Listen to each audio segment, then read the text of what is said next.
नमस्कार बच्चों, आज हम कक्षा 10वीं गणित के अंतर्गत देखेंगे बहुपदों के शून्यकों एवं गुणांकों में संबंध। तो जो वर्ग बहुपद होता है उसका मानक रूप होता है ax का वर्ग धन bx धन c।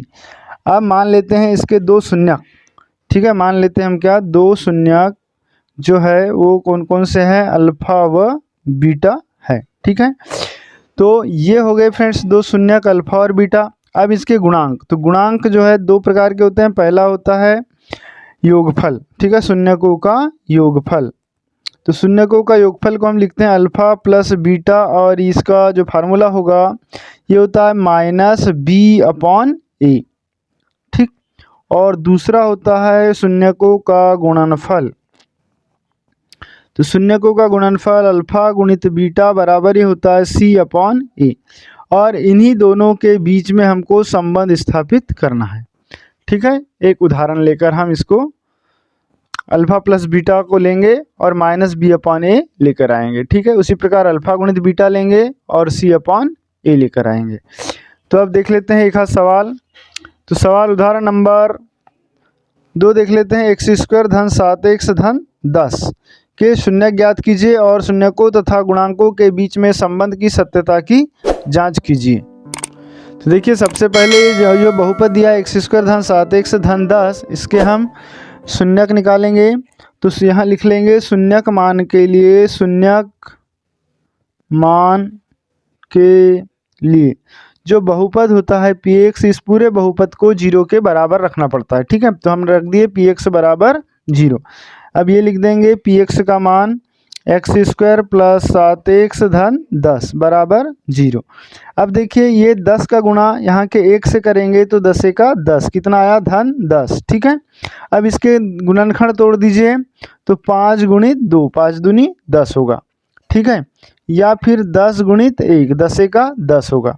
अब ये 7 को बीच में जो लिखा है 7, इस 7 के दो भाग ऐसे करेंगे कि देखिए यहाँ धन आया है तो जोड़ने पर 7 आ जाए, तो 5 और 2 को जोड़ेंगे तो 7 आएगा कि 10 और 1 को, तो 5 और 2 को, तो 5 धन 2 को जोड़ने पर 7 आएगा और 5 और 2 का गुणा करेंगे तो 10 आ जाएगा। तो इसको हम लिखेंगे X square plus 5x plus 2x plus 10 equal to 0। तो ये हो जाएगा, देखिए यहाँ से दोनों में से x कॉमन निकाल लेंगे तो बचेगा x धन 5, और इन दोनों में से 2 कॉमन निकल जाएगा तो धन 2 निकालेंगे तो यहाँ बचा x धन 2 का पहाड़ा 5 बार पढ़े तो 10 आ गया, तो x धन 5 बराबर 0। अगले स्टेप में ये x धन 5 कॉमन निकाल लीजिए तो यहाँ पर बचेगा x धन 2। तो ये हमारा गुणनखंड निकल गया। अब गुणनखंड निकल गया, इसका मतलब ये हुआ कि x धन 5 बराबर 0 या फिर x धन 2 बराबर 0, दोनों को हम 0 के बराबर रख सकते हैं। तो ये हो गया x बराबर ऋण 5 या x बराबर धन ऋण 2। तो दो शून्यक हमारे पास निकल गया, अतः दो शून्यक, देखिए एक शून्यक अल्फा बराबर ऋण 5 और दूसरा बीटा बराबर ऋण 2 हमारे पास ज्ञात हो गया। तो दिया गया जो बहुपद है हमारा एक्स स्क्वायर धन 7x धन 10, इसके दो शून्यक निकल गए, अल्फा बराबर ऋण 5 और बीटा बराबर ऋण 2। अब हम इनके संबंध ज्ञात करेंगे, ठीक है। तो यहाँ लिख देंगे शून्यकों तथा गुणांकों में संबंध, ठीक है। अब पहला शून्यकों का योगफल। तो शून्यकों का योगफल होता है अल्फा धन बीटा, ठीक है। तो अल्फा धन बीटा लेकर चलेंगे और हम क्या लाएंगे, माइनस बी अपॉन ए लाएंगे। अब यहाँ पर थोड़ा सा एक लिख लेते हैं। देखिए ये जो दिया है इसमें a बराबर कितना होगा, यहाँ 1 है तो 1, b बराबर होगा 7 और c बराबर होगा 10, ठीक है। ए बी सी के मान हमको पहले लिख लेना है। अब देखिए यहाँ पर अल्फा का मान कितना है, ऋण 5, तो यहाँ लिख दीजिए ऋण 5, फिर धन बीटा का मान लिख दीजिए ऋण 2, दोनों को जोड़ दो तो ये क्या हो जाएगा, ऋण 7। या इसको हम, तो ये हो गया ऋण 7। इस ऋण 7 को एडजस्ट कर देंगे तो यहाँ पर ऋण 7, 7 किसका मान है, देखिए बी का मान है 7, ठीक है, बी का मान 7 है, तो ऋण के जगह में ऋण आ गया, बी के जगह में 7, और इसके बटे में हम कुछ नहीं तो 1 तो लिख ही सकते हैं, ठीक है। अब ऋण बी का मान और 1 है ए का मान, तो ये आ गया अल्फ़ा प्लस बीटा बराबर माइनस बी अपॉन ए, ये सिद्ध हो गया, ठीक है, यही हमको लाना था।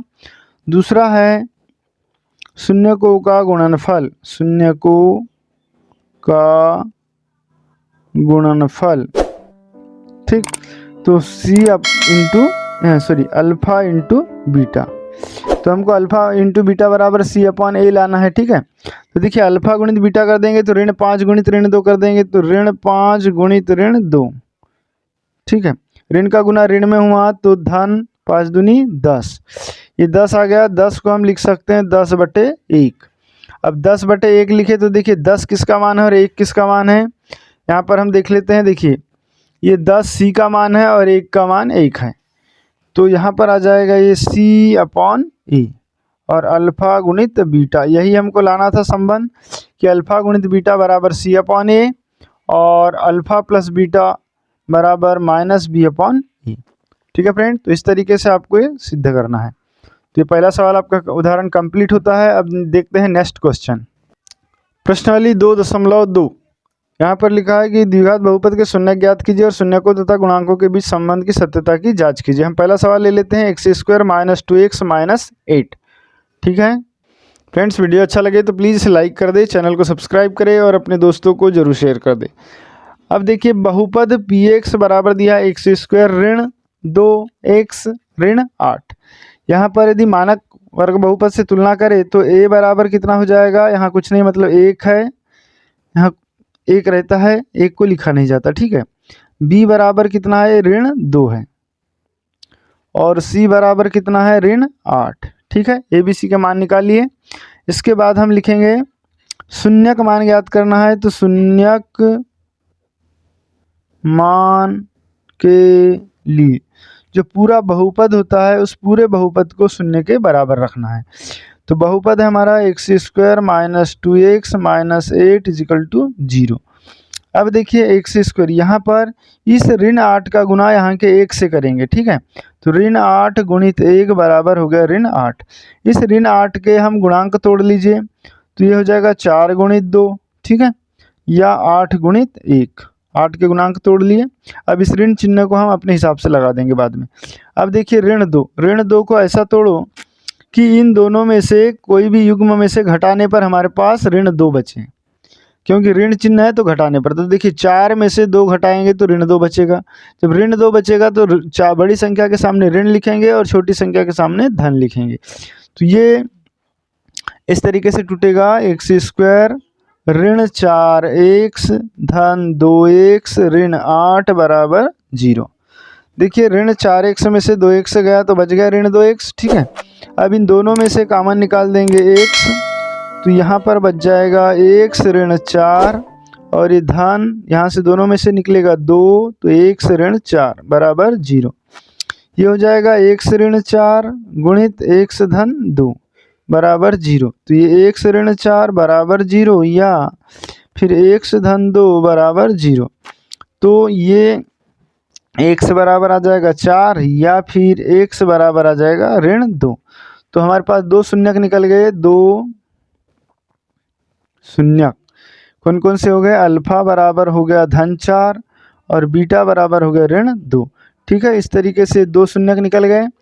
अब इन शून्यकों और गुणांकों में संबंध स्थापित करेंगे। तो शून्यकों व गुणांकों में संबंध, ठीक है। तो देखिए पहला संबंध होता है योगफल का, तो यहाँ लिख देंगे शून्यकों का योगफल। तो शून्यकों का योगफल होता है अल्फ़ा प्लस बीटा। हमको क्या लाना है, अल्फ़ा प्लस बीटा बराबर माइनस बी अपॉन ए लाना है, ठीक है। तो यहाँ पर देखिए अब अल्फ़ा का मान लिख देते हैं धन 4, फिर धन बीटा का मान लिख देते हैं ऋण 2, दोनों को जोड़ दीजिए तो 4 धन का गुणा ऋण में हो तो ऋण 2, तो बराबर ही आ गया, कितना आ गया 2। अब देखिए यहाँ पर ऋण b लाना है और बटे में ए लाना है, ठीक है। तो इसको इस तरीके से एडजस्ट कीजिए कि बी का मान देखिए कितना है, ऋण 2 है, ठीक, और ए का मान 1 है। तो यहाँ पर हम अपने तरफ से ऋण का 2 ऋण का गुना कर दिए और 2 के बटे में 1 लिख दिए, अपने तरफ से करना है। देखिए ऋण का गुना ऋण में करेंगे तो धन आ जाएगा, कोई दिक्कत नहीं है, और 1 का यदि भाग देते हैं तो मान वही रहेगा। इसको हम आगे स्टेप में ऐसा लिख सकते हैं, ये ऋण को अलग रख दिए, इस ऋण को इस 2 के साथ लिख दिए, ऋण 2 बटे में 1। ये इसलिए किए हैं क्योंकि हमारा बी का मान जो है ऋण 2 है। अब देखिए ऋण 2 बी का मान है, ये वाला ऋण आ गया, और ये ऋण 2 बी का मान है तो बी, और 1 का मान ए है तो ये आ गया ऋण बी बटे ए।